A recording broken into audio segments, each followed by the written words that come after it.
Digital marketing లో అనుభవం ఉన్న ఎగ్జిక్యూటివ్స్ కావాలను సంప్రదించవలసిన నెంబర్లు 8688926084. బీఆర్ఎస్ కాంగ్రెస్ ఇద్దరు కూడబడుకొని ఇవాళ సింగరేణిని భారతీయ జనతా పార్టీ ప్రైవేటీకరణ చేస్తుంది, ప్రైవేట్ పరం చేస్తుందని చెప్పి ఒక తప్పుడు వాతావరణాన్ని తయారు చేసే ప్రయత్నం చేస్తున్నారు. కార్మికుల లోపల ప్రజల లోపల ఒక అయోమయం సృష్టించే ప్రయత్నం చేస్తున్నారు. రామగుండము పర్యటన సందర్భంగా నరేంద్ర మోడీ గారు పూర్తి స్పష్టం చేశారు. ఒక ప్రధానమంత్రి హోదాలో నరేంద్ర మోడీ గారు రామగుండంకి వచ్చి సింగరేణిని ప్రైవేట్ పరం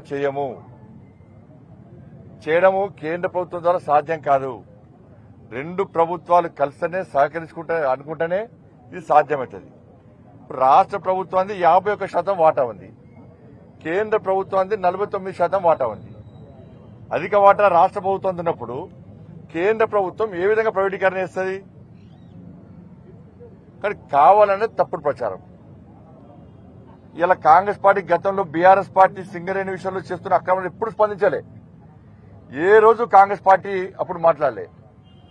ఆ రోజు అడ్డుకున్నది బీఆర్ఎస్ పార్టీని వ్యతిరేకించింది భారతీయ జనతా పార్టీ. నరేంద్ర మోడీ గారి స్థాయి లాంటి వ్యక్తి చూడి అలా కేసీఆర్ బీఆర్ఎస్ పార్టీ కేసీఆర్ కుటుంబం చేస్తున్నటువంటి సింగరేణిలో జరుగుతున్న అక్రమాల విషయంలో మాట్లాడడం జరిగింది. వాళ్ళ ఓపెన్ క్యాస్ట్ తీసేస్తాం, 90,000 ఉద్యోగాలు సృష్టిస్తాం అని చెప్పిన అప్పుడు రాష్ట్ర ముఖ్యమంత్రి అప్పుడు కేసీఆర్ గారు ఇలా దాదాపు 30,000 మంది కార్మికులు తొలగించారు.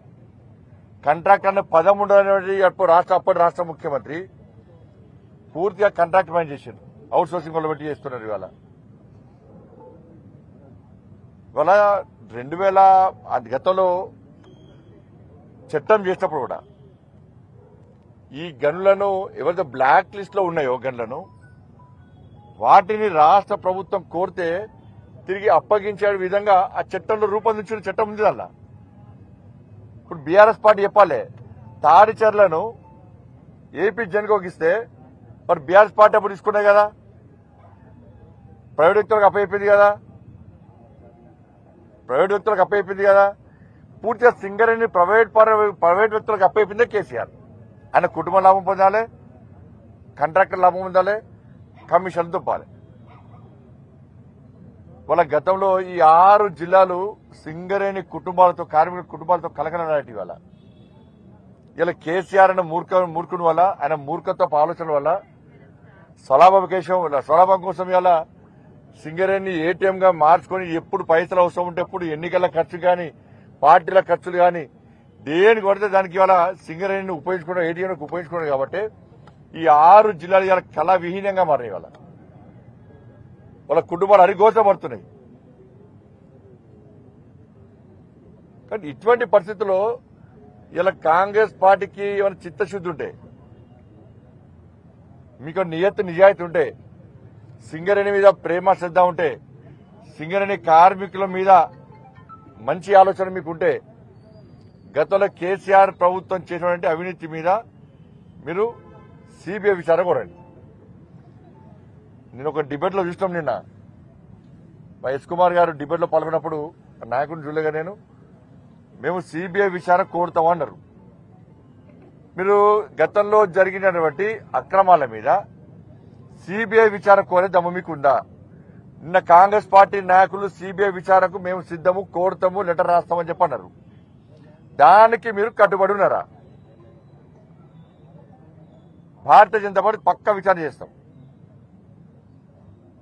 కాబట్టి గతంలో కేసీఆర్ కుటుంబం ఏ విధంగా దీనిలో లాలూచిపడి సింగరేణిని నష్టాలకు గురి చేసి స్వలాభం కోసం ఏ విధంగా పుట్టుబడి పైసలు చంపిందో కాంగ్రెస్ పార్టీ బీఆర్ఎస్ పార్టీ శిక్షణ పొందింది.